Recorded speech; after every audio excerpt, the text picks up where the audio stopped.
एक दिन गौतम बुद्ध के पास एक शिष्य आया जो हमेशा अत्यधिक बोलने की आदत से परेशान था। वह बुद्ध के चरणों में गिरकर बोला, भगवान, मैं अपने शब्दों को नियंत्रित नहीं कर पाता। लोग कहते हैं कि मैं बहुत बोलता हूं, लेकिन मैं इसे रोक नहीं पाता। इसके कारण लोग मेरी बातों पर ध्यान नहीं देते और मेरा मजाक बनाते हैं।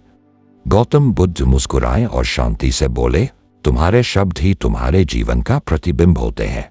जितना तुम बोलते हो उतना ही अधिक संभावना होती है कि गलतियां करोगे और अपने सच्चे आत्म से दूर हो जाओगे।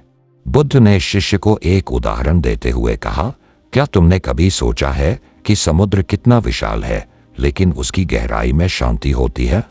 कम बोलने वाला व्यक्ति भी समुद्र की तरह गहरा और शांत होता है, जबकि ज्यादा बोलने वाला व्यक्ति उथली धारा की तरह होता है जो शोर करता है लेकिन उसमें कोई गहराई नहीं होती।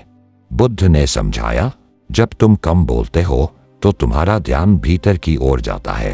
तुम्हारे शब्द अधिक अर्थपूर्ण हो जाते हैं और लोग तुम्हें ध्यान से सुनते हैं। तुम अपने मन की शांति बनाए रखते हो और अनावश्यक विवादों से बच जाते हो।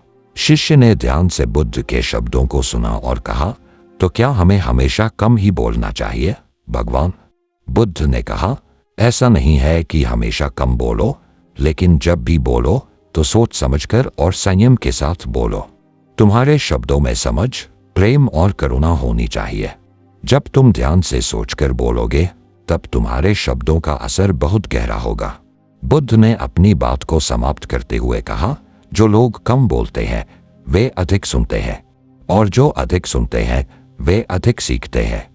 कम बोलने से आत्म जागरूकता आती है और यही आत्म जागरूकता तुम्हें बुद्धिमान बनाती है। शिष्य ने बुद्ध की इस गहरी सीख को अपने जीवन में उतारा और उसने महसूस किया कि कम बोलने से उसके जीवन में शांति और समझ बढ़ी। उसकी बातें अब लोग ध्यान से सुनते थे क्योंकि उसके शब्द गहरे और सार्थक हो गए थे। तो दोस्तों, क्या आप भी कम बोलने के फायदों को अपने जीवन में अपनाना चाहेंगे? कमेंट में हमें बताएं कि इस कहानी ने आपको किस तरह प्रेरित किया और क्या आप अपने शब्दों का संयम सीखने की कोशिश करेंगे। और कमेंट में बुद्धाय नमः जरूर लिखें। धन्यवाद।